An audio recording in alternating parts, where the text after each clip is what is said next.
One of the new authors I've been quite enamored with lately is the 19th century French thinker Gustave le Bon, and he likes to say that history is made by dreams and fantasies, not by fact or logic. The more I thought about it, the more I realized that he was right. When you look at the course of human history, you'll find that different worldviews are sort of projections for what fantasy people would most like to remake the imperfections of material reality into. Examples include the Christian kingdom of heaven, the Marxist utopia, the Platonic forms, or Viking Valhalla. For each of them, they were the ideal the society aimed towards, which animated every element of their life. This isn't bad, since the greatest acts in human history have always been powered off these illusions. According to the recent science on this topic, with the most preeminent thinker in this field being John Haidt, 90% of the population just rationalizes whatever their emotional state is, and the overwhelming majority of human thought is emotional. People like to imagine that reason is an all-encompassing code which can be used for every element of human life, but instead, it's an incredibly powerful tool we use in order to attain our emotional ends. However, you cannot determine your own morality through reason or science, because those are based on your context. Whether you want peace, glory, love, equality, or progress stems from your own human-animal desires and your era of history or culture. What I just said here has been proven scientifically again and again. Modernity has caused people to become more irrational, not less, as the enormous wealth and power of that era allowed people to engage in insane delusions, which we will discuss later in this video. As a rule, if you don't see a mythology or illusion in a certain society, that means you're ensnared by its web. We can't see the mythology of modernity since the vast majority of us still believe it. Our descendants will see us radically different than we do, even though I really don't know what the future holds. I do know that modernity is such an anthropological outlier that I strongly suspect that our descendants centuries from now will share a lot more in common with our ancestors centuries in the past culturally than us today. As I've tried to see modernity with eyes that are not clouded by the webs of its illusions, I found that modernity was filled with two different sort of fantasies which propelled its own people. These fantasies are more powerful than real countries, in that when a nation does not fulfill one of the expectations of these fantasies, its people will destroy it to force it to. You frequently find that people will be controlled by both of these at the same time. Let's figure out what they are and what it means for life today, the past, and the future.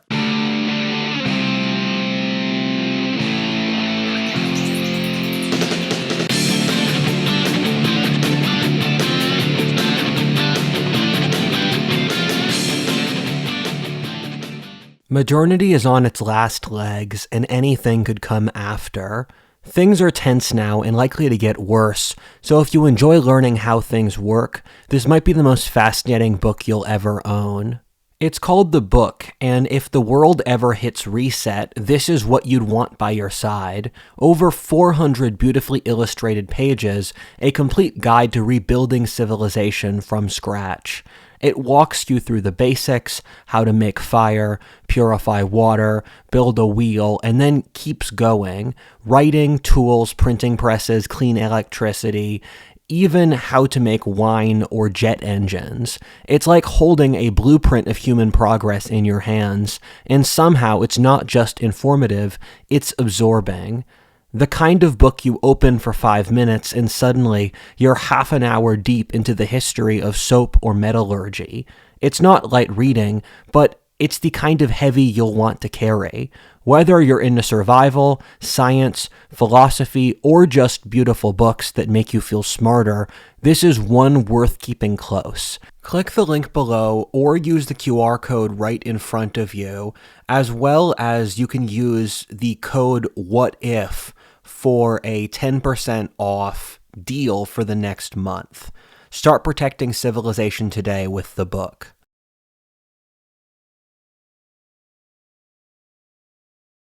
Introduction: The Masks of the Gods.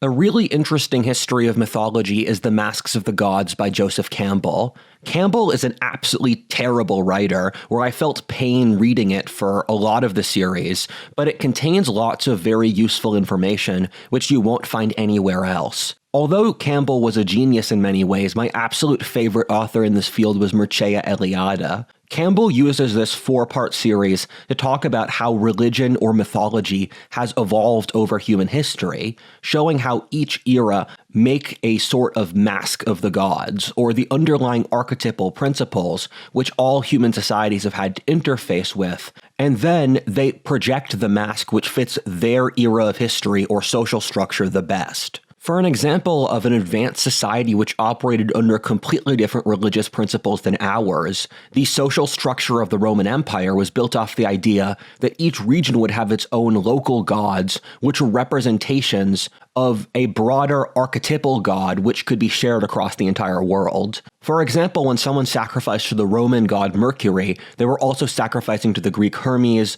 the Norse Odin, Celtic Lugh, or Egyptian Thoth. Alternately, the Virgin Mary was confused at the time of the founding of Christianity for the cult of Isis, who was an analog to other fertility goddesses like Cybele, Freya, or Hestia. What I'm trying to convey here is that humans have a natural need for religion, which when societies don't have it, as I explained in this video, they collapse either into tyranny or degeneracy, which kills the culture. Humans are looking for ideas, and ideas are looking for human bodies. I like to imagine the division between the ideal and material is almost sexual, like a man and a woman, where men and women look for their duality to mate with. They could hypothetically not meet with another man or woman, and then that would limit their potential for reproduction, or in a lot of cases, happiness. Humans aren't aware of who wrote the software in their minds, but it controls every aspect of their life, and once an idea gets power, it will happily kill human bodies to grow,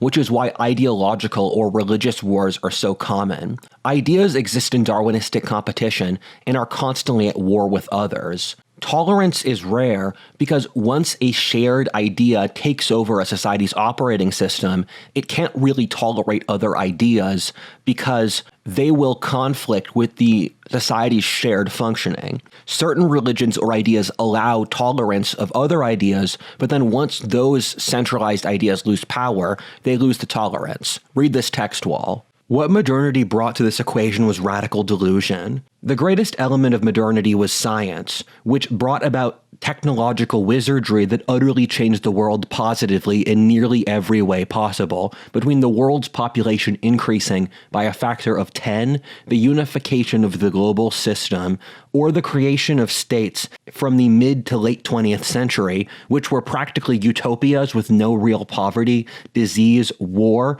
freedom, and universal suffrage. However, the shadow of science was that since science was able to do all of these things, it allowed modernity to believe utterly insane things seriously. Firstly, since science was capable of proving certain theses through the scientific testing method, that meant that humans could use reason to say anything they wanted, and then make a scientific-sounding rationalization for it that you were then not allowed to question. People confused the aesthetic of reason and sterility with the actual friggin' testing method that is science.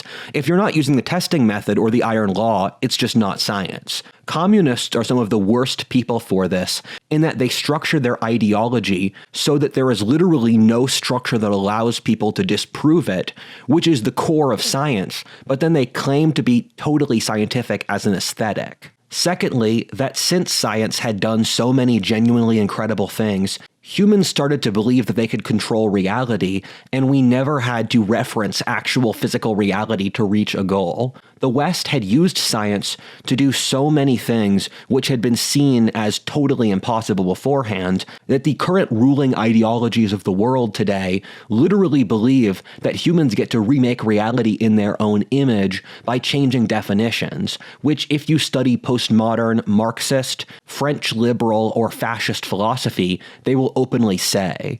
As Thomas Sowell has said, the blank slate or open view of humanity holds that humans are totally malleable and that we can remake any elements of reality that we don't like. This really is not going to end well. Societies that believe this lose everything. This means we end up proposing ideas which we never tested, and then we punish anyone who questions them. I'm going to make a video going through these soon, but some of the easy examples are equality, the blank slate, the idea that humans don't need culture or religion, which are irrelevant, everyone is the same, only economic factors drive the world, that there is no ideal or divine, that people are motivated predominantly by sex before anything else, and that history has no lessons to teach us.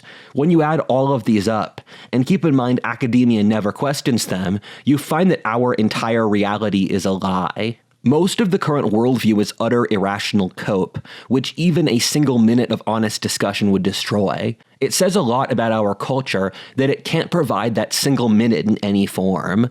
For example, the idea that humans don't need culture or politeness, that everyone is a totally rational individual, that everyone has the same abilities, or we should never judge others for their actions. These ideas, when added together, will mean social collapse and civilizational suicide, which we are witnessing now. We have an idea in our society that we don't need a moral code or philosophy. All moral codes aren't valid and we shouldn't judge others at all. This is what the postmodernists who run society say they believe, but they are actually doing a sleight of hand deception in which they actually hold the moral code of relativity above others. The issue here is that this kills itself, since if you can't make moral value judgments, then the idea that you can't make value judgments is itself irrelevant.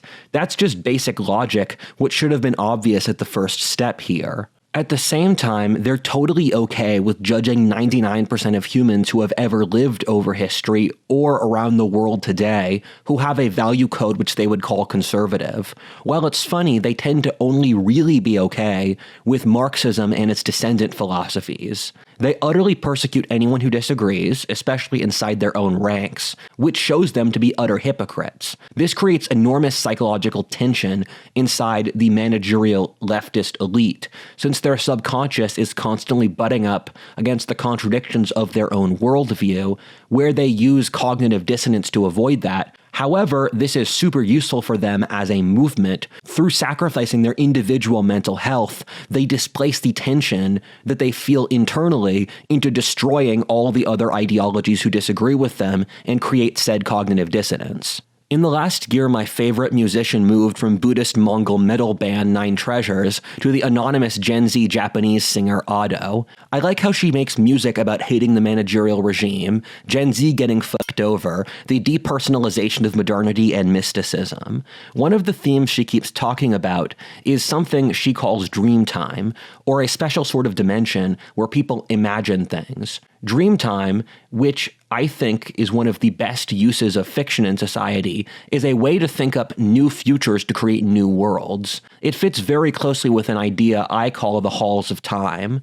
The halls of time are sort of imaginary symbolic place where ideas exist before they get manifested in material reality. Marxism, Christianity, science, or anything else existed in the halls of time or dream time before humans made the work to allow them to manifest over actual material reality. An important point to make is that the way modernity is structured means that we struggle to think creatively for a variety of reasons I explain in this text wall.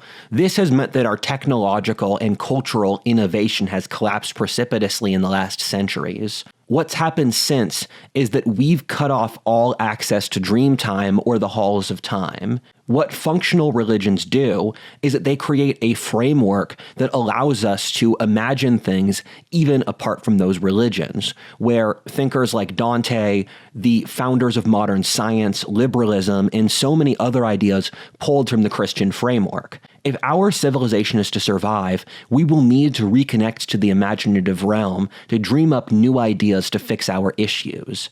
In the next video, I will explain how I think we solve that. With all of these points out of the way, let's get started with these two mythologies. Number 1, science fiction.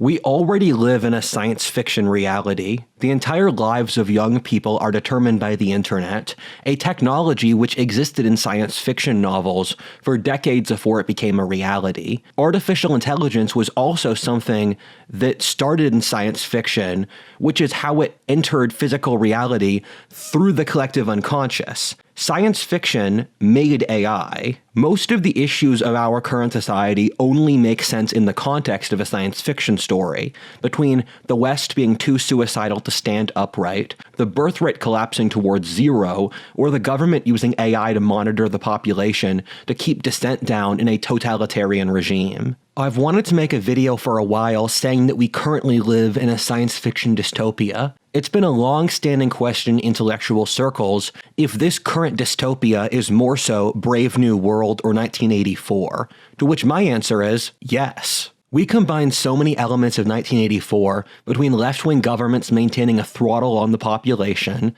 doublethink, thought crimes, perma-wars, telescreens, and so many other things. Read this text wall if you want to know more about what those things mean.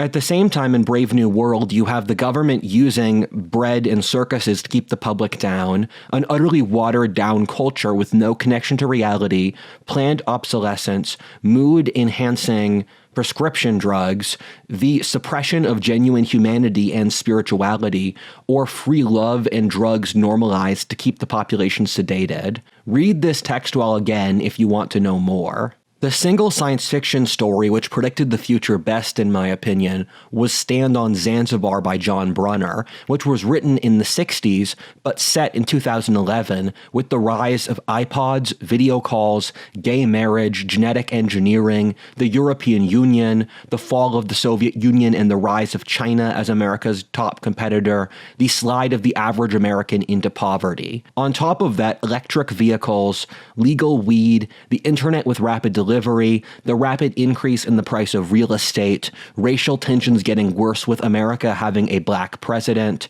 with a different president in Africa named Abomi, something that sounds a lot like school shootings, in an overpopulated, polluted world of 8 billion people. With authors like this, you wonder how they got so much right.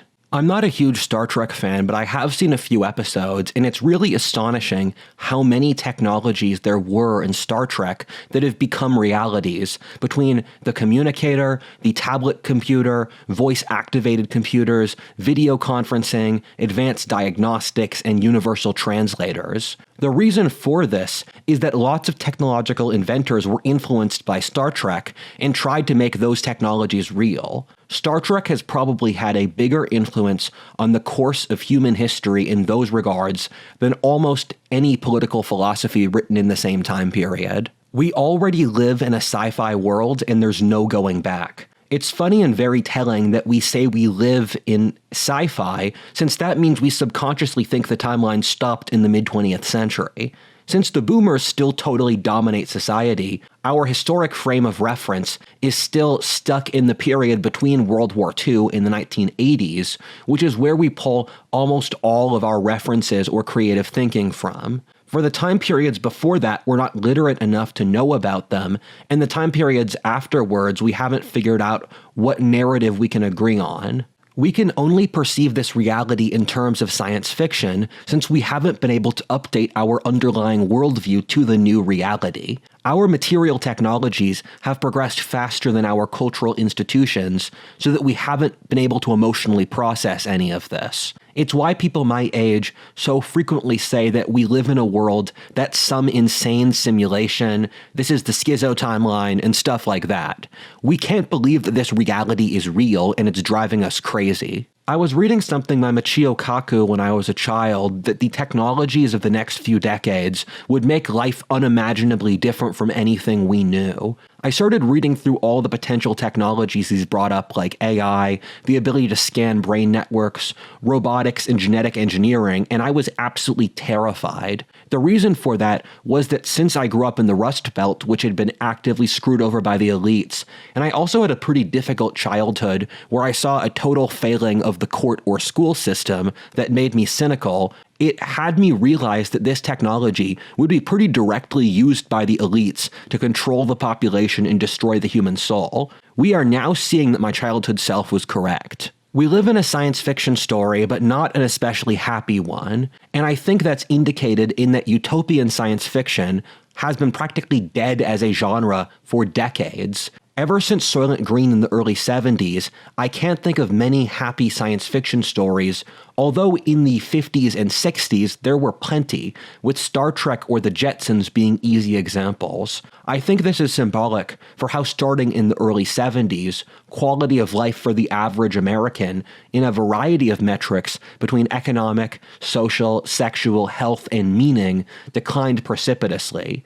People looked into the future and saw bad things. Partly this is dangerous, since if we can't dream positively, it means we have no positive dream times to create better realities through. However, at the same time, I won't judge people for what they fantasize about, since for many people it's the only bit of freedom they get in their lives.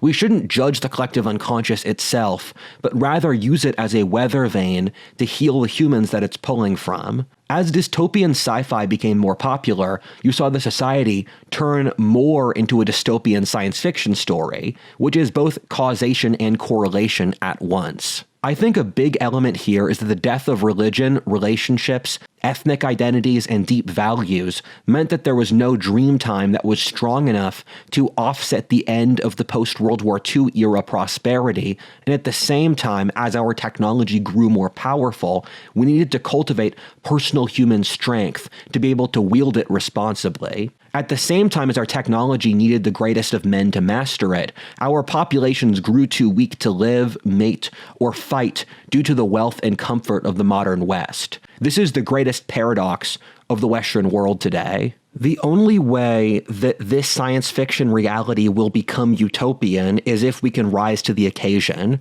We know that we can already create a science fiction utopia, since the mid to late 20th century was already pretty close to one. If we viewed our current reality from the perspective of the 19th century, which was still pretty science fiction by the standard of most historic societies, and when the genre itself emerged with authors like H.G. Wells, Jules Verne, and Mary Shelley, and even more so from earlier eras of history, they would see modern history as a series of science fiction societies which each had their own character. There was a certain science fiction consciousness which developed after the World Wars, in which when you see the ugly, dirty block buildings in modernist architecture, the reason super educated people wanted to build them is they thought they looked modern and science fiction. The baby boomers thought they were making a Star Trek society with all these insane delusional choices. Star Trek is the mixing of the mythology of socialism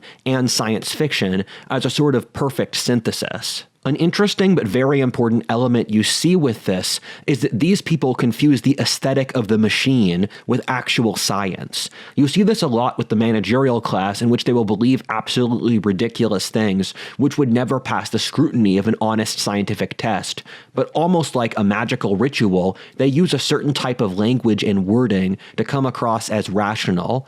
In ancient Babylon or Egypt, where you'd hire a priest to do rituals on top of a new business project to bless it, in our society, our bureaucracy is the leftist rituals, where it doesn't actually help, but it gives the leftist priest classes blessing. In my opinion, the era of history in which actual science had the biggest effect on Western civilization's trajectory was around World War I. The reason I say that is that lots of the things we believe today are in direct opposition to what all the scientific evidence says. Between us believing that men and women are the same, that biological race doesn't exist, that reality is purely material, and that central planning is the best economic or political system, which have all already been disproven. However, at the exact same time, starting around World War I, as a rough heuristic, when actual science's impact on society decreased, the power of the aesthetic of science grew more powerful, where modernity, or the idea that we're building society around science, became an all-consuming religion and civilization, which I talk about in this video. What's going on here is people are confusing science, which is, again, just a testing method, with the biases of the neurological left hemisphere, which Ian McGilchrist talks about in his wonderful book, The Master and His Emissary. The left hemisphere deals with machines and mechanical processes, so it likes control, simplicity, and dead aesthetics. This means that we care more about appearing sleek and mechanical than actually practicing science. Another element here is that because we can throw away the aesthetic of appearing scientific and just actually practicing the scientific method, we can have so many better aesthetics, because the aesthetic of modernity, of these square blocky buildings and people being terribly dressed with no sense of meaning, you can just get rid of it for something better. We can create cultures or aesthetics based around any distinct era of history and make our society as beautiful and natural as possible without having to placate the neurological biases of the left hemisphere. For another example, people think science and religion are at odds, which they aren't in any way, where almost all of the founders of science were religious and involved in the occult. The ideas which led to science pulled from Christianity, Aristotle, and Hermeticism. Religion is why we live and science is how. A majority of scientists are religious. Science is just a tool. I said before that our society started to take on the hallmarks of science fiction in the 19th century with the Industrial Revolution. From that perspective, if someone were to write a science fiction novel of the last 200 years, these are the different phases of science fiction development the Western world had. You would first see the high-tech dystopia of the early 19th century, in which the elites ruled overpopulated countries where most people lived in miserable poverty,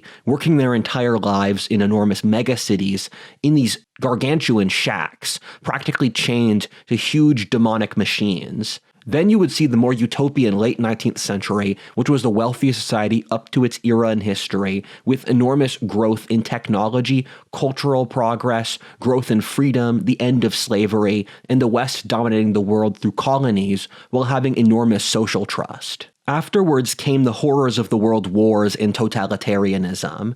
This combines war on the scale of continents with evil futuristic ideologies and horrifying machines of death. This was followed by the near-utopian conditions of the lifetime after World War II across the Western world, which I spoke about before.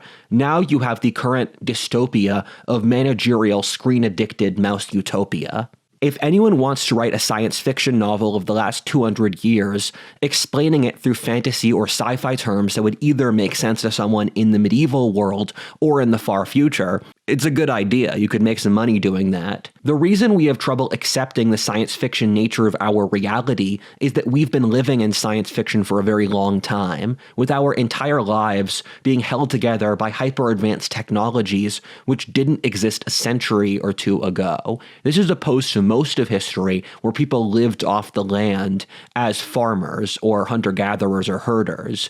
We held on to the mid-20th century as our frame of reference, although it was utterly historically bizarre and held together by a series of historical coincidences, since it was a comfortable era of history where we wanted that reality to be true. If you took someone from literally every pre-industrial society, they would think that our current era was satanically possessed, utterly evil, and in a process of total collapse. If you took someone from the mid-20th century and brought them to the West today, they would be horrified by how ill and weak the people of our society are. They would notice our misery, how poorly dressed we are, our loneliness, how we are so overweight, and our complete distrust of others. They would really be shocked that our society had not already snapped at the insanity and evil going on and done something about it.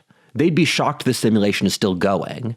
They would be very impressed by our digital technology or the internet, but would otherwise be very disappointed in our lack of progress in other fields, where if you go back to the 1950s, they assumed we would have loads of incredible discoveries, with space travel being one of the most anticipated. The Jetsons, or Soviet cities on the moon, are great examples of this. If you read science fiction books from that era, they'll always say 2011, space colonies, you have the transmutation of matter, you have teleporting, whatever. The thing about us that people from the mid-20th century would immediately notice and would horrify them would be the extent of digital addiction, which they would see as the single thing that consumed most people's lives. We would come across as immature and childlike, which they would see through even adults dressed like children now. With the movie Idiocracy, it's crazy when I try to have rational discussions online. They reply with Idiocracy's line of basically calling my voice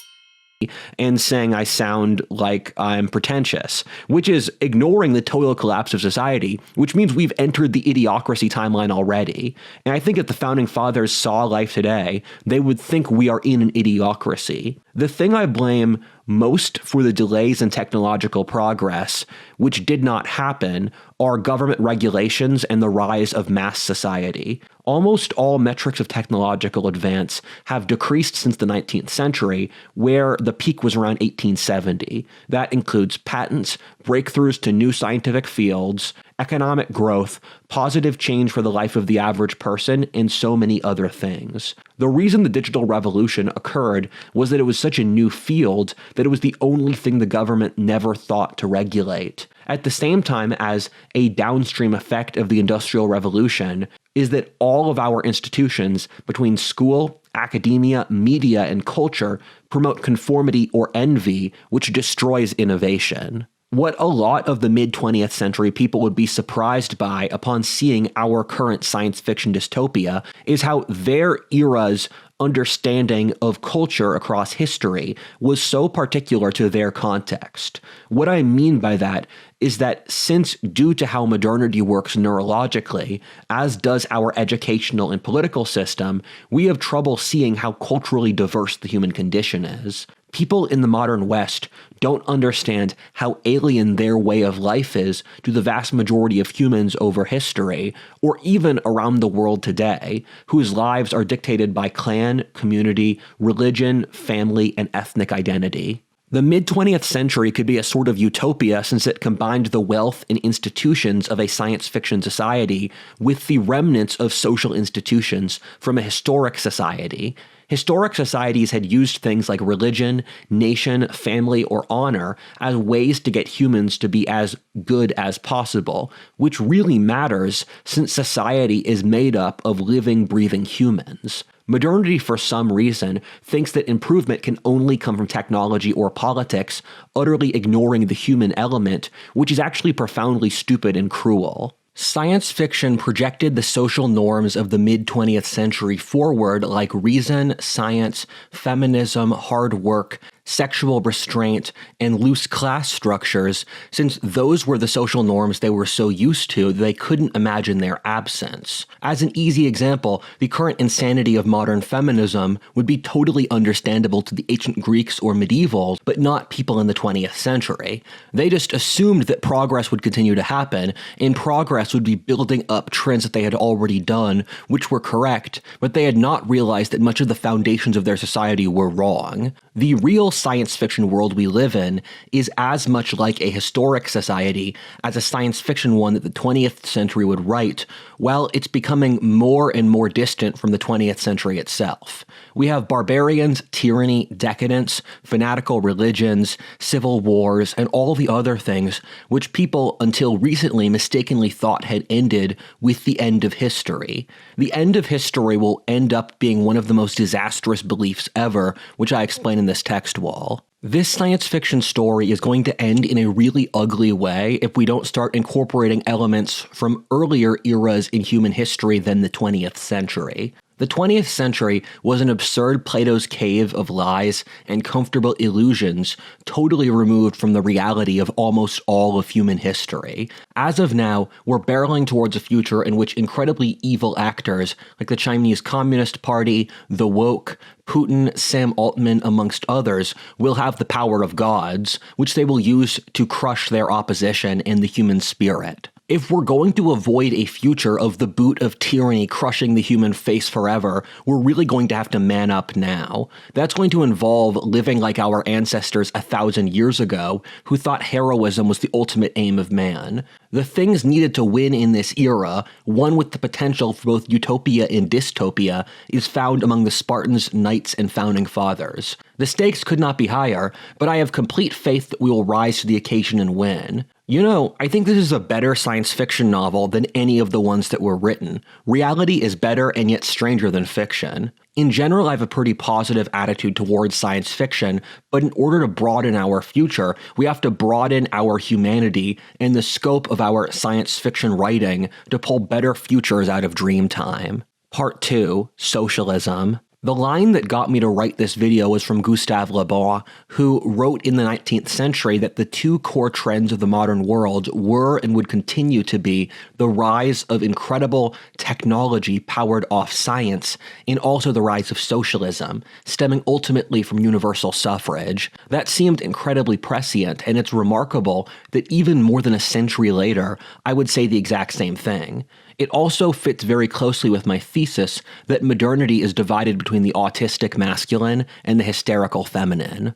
Le Bon was another incredibly prophetic writer where you can read this text wall for everything he got right, but he said that socialism stemmed from the enormous wealth brought about by science, while at the same time, since it destroyed any incentives for growth, that once it would seize power, it would cause a decline in science, which also happened. Le Bon said that scientific and cultural and political innovation came from very small groups of highly intelligent people positioned in the right places, and what socialism did was destroy these outliers. He said the end point of this would be is that America would outpace Europe in innovation or global power, since America's more individualistic culture would mean that socialism would not be able to rise in the same way as in Europe. He also predicted the void caused by Europe's decline would cause the rise of Asia to be an industrial powerhouse. When I'm talking about socialism in the context of this one video,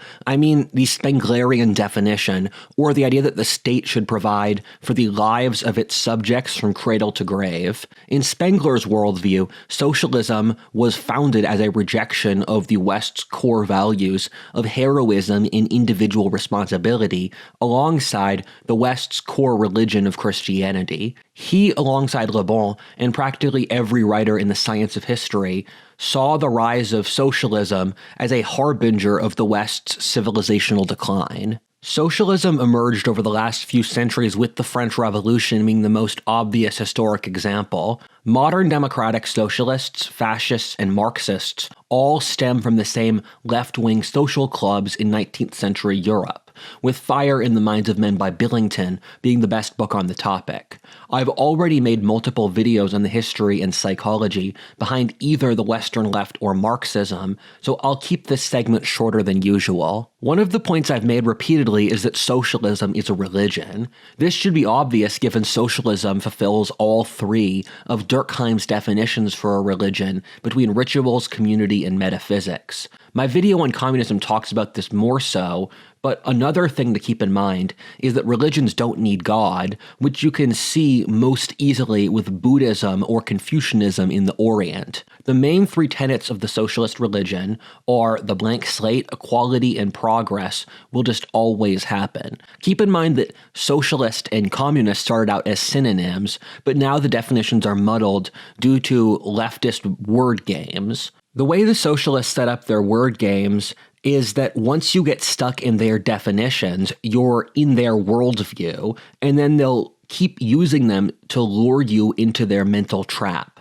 Socialists start with a single nice-sounding thing, like we shouldn't mistreat workers or minorities, and then use this to salami slice towards slavery to the state or civilizational suicide. Socialism posits a fairly totalizing worldview, in which socialists like to pretend that their beliefs are pretty simple and rational, but much like some insane anime fandom, once you dig, you realize there's an enormous amount of lore beneath the surface, and the other fans will definitely penalize you for not knowing all of it immediately.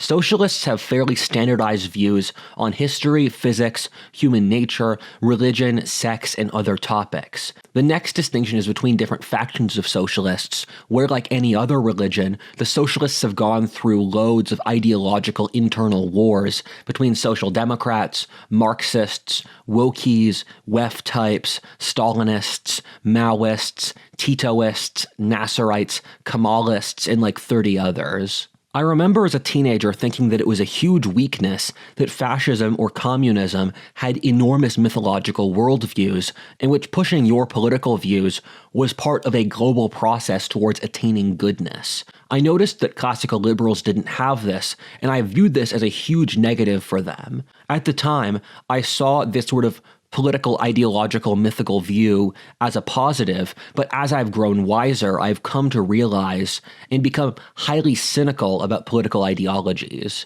That since they valorize and glorify things that they shouldn't, since all earthly things become corrupt. What's happening here is that politics are being used as a surrogate for normal traditional religions and fail at both being religions and political views. Firstly, unlike better designed religions, socialism doesn't provide a moral code to handle the difficulties of life, a sense of spiritual transcendence, a cool spiritual cosmology, or unify people into strong communities which allow them to start families, be happy, or have strong nations. The major world religions statistically are all pro-social in that people who follow them statistically have better outcomes.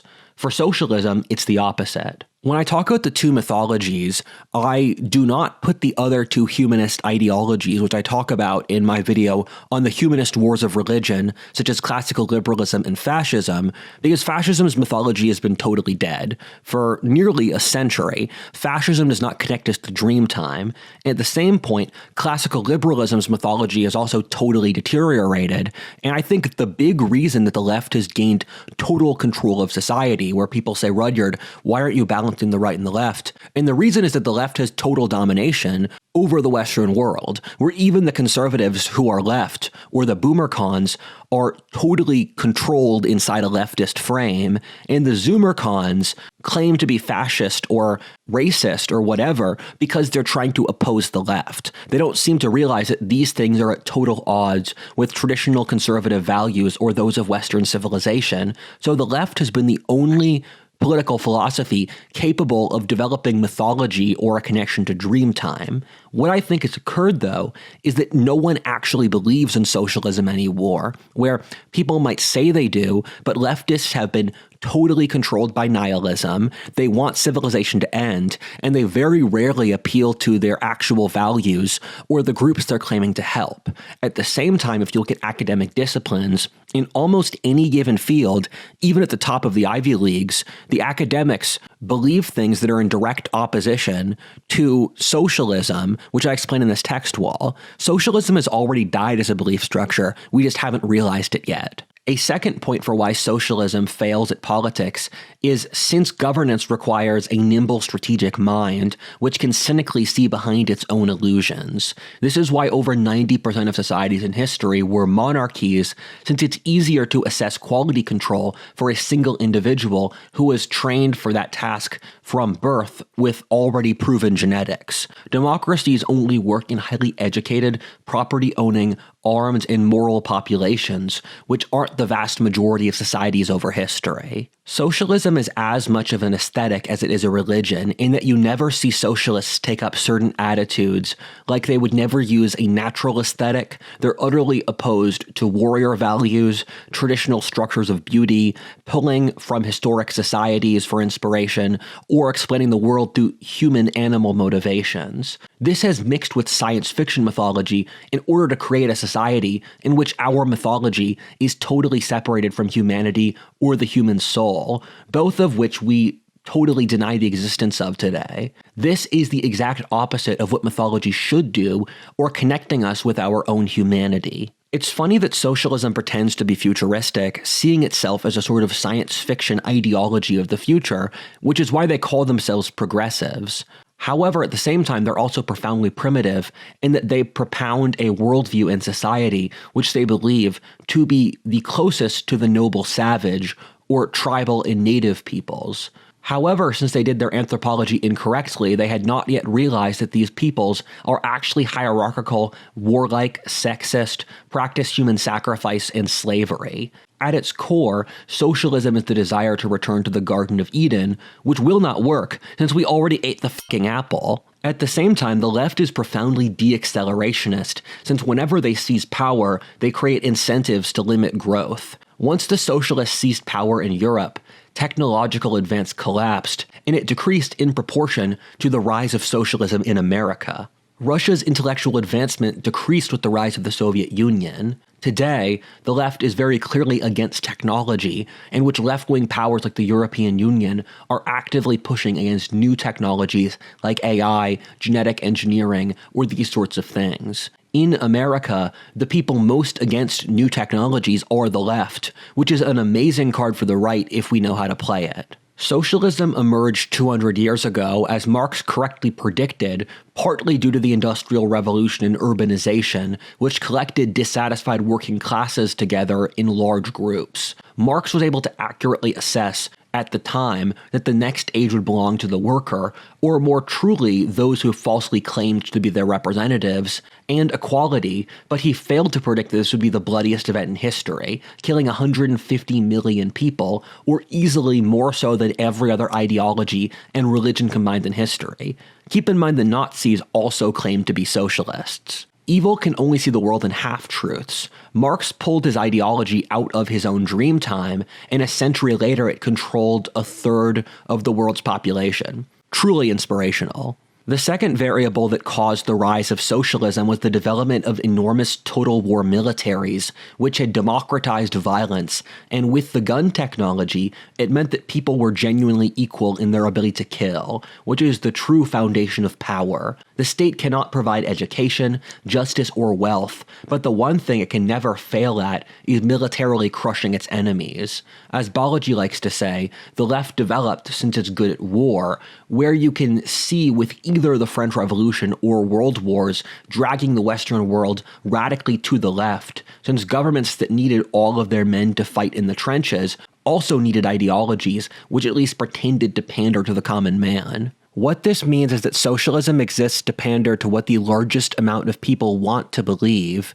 but not reality. This was the natural tyrannical endpoint of democracy, which Aristotle, Polybius, and the Founding Fathers feared. A majority of wolves voting to eat a superior minority. As I've said in other videos, this is partly due to the enormous scale of industrial civilization, where societies have an incentive to believe things that are super agreeable, since competing smoothly on a transcontinental basis was a huge strategic advantage in the 20th century. However, the internet has already destroyed this principle by allowing easy asynchronous communication around the world at once. At the same time, as the Unabomber said, the dehumanization of people caused by the Industrial Revolution, which makes us live like cogs, creates resentment which powers the socialists, which the socialists, in a very clever mental trap, use to push social policies, which in turn increase the dehumanization.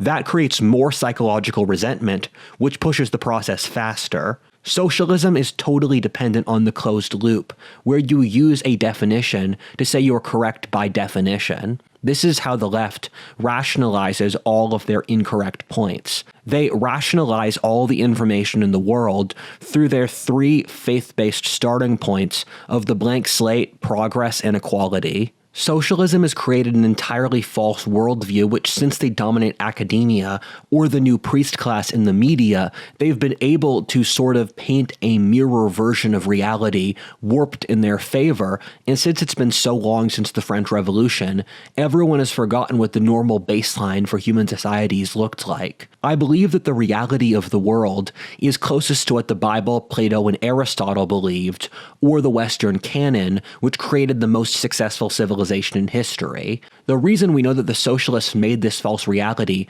is that these delusional beliefs gained currency at the exact same time as the left's rise to power. At the time of the Founding Fathers, we had a worldview pretty attached to the actual reality of the human condition. The Founding Fathers had pretty objective understandings of a variety of topics, since in an aristocratic society, facts were not needed to prove why someone should be in power, so the intellectual foundations of their society were honest, while at the same time, all educated people were highly steeped in the biblical or classical tradition, meaning they were not controlled by the same chronological snobbery as us. However, first with the French Revolution and then followed by the Industrial Revolution, finished by the World Wars in the 1960s, you saw the rise of a delusional mirror image of the world made by the socialists. As of now, almost the entire world has been conquered by one variety of socialism or another, between Marxism, social democracy, wokeness, or third world socialism. The 20th century was the age of socialism, but the 21st will see its death partly since it provides none of the spiritual tools necessary to deal with a collapsing birth rate, loneliness, civilizational decline, the meaning crisis, and other very human problems. At the same time, all the macro-social incentives that caused the rise of socialism, like enormous conscripted militaries, factory work, or the need for bureaucrats to coordinate, are dead now due to technological advancement. Keep in mind that the reason that ancient Greco-Roman thinkers or the Founding Fathers, who lived before the rise of modern socialism, were so scared of the rise of socialism was that it also existed in the ancient world between Greece and Rome, China and Babylon. In each case, socialism arose during a period of wealth instability and then degenerated that society, ultimately destroying it before religion gained power again to increase that society's human social capital again. This is why socialism will die. Final thoughts. I hope I've given you a pretty good summary of Modernity's mythologies, and it helps you see how our society works. There's a few things to note here. The first of which is that both of these mythologies have no attachment to reality. For science fiction, that's since it's literally fiction, and for socialism, that's since they don't fact-check anything they say, which means they can just make up anything and immediately implement it, since they have no standards, but have enough internal consistency that they can pretend to be rational. Secondly, neither has any connection to history or human nature. This means that they don't understand how humans actually work and end up profoundly dehumanized. Both push highly sterile, dead worldviews. None of them have any theory of mind about how the human condition works or have any way to invalidate or test their own worldview. This makes both limited by their own design. If you want to look at the attempt to connect these two ideologies, which is somewhat contradictory, in The WEF, in which you see the attempt of socialist elites to use new technologies to enslave the public in a sci-fi dystopian way. Again, this combines the very worst elements of socialism with the very worst elements of science fiction, that being the relentless slavery to the state of socialism with the sci-fi dystopia. This duality is moving towards dystopia since you need some part of this coalition to understand human nature to create a better world. I think science fiction is a perfectly valid worldview for our society today, since it is just a representation of the world we live in. We do live in a science fiction reality today, and we have to acknowledge that reality for what it is. Science fiction also allows us to think abstractly and creatively, which is the most fun and effective way to think. Fiction is really good at getting us to understand complex, intuitive points, and then spreading them to the public. However, at the same time, you have to replace socialism with another ideology more rooted in the past and reality. This is the topic for the next video, in which I think the new ruling ideology of our society isn't what you think. I'm excited to see what y'all think about this. Peace.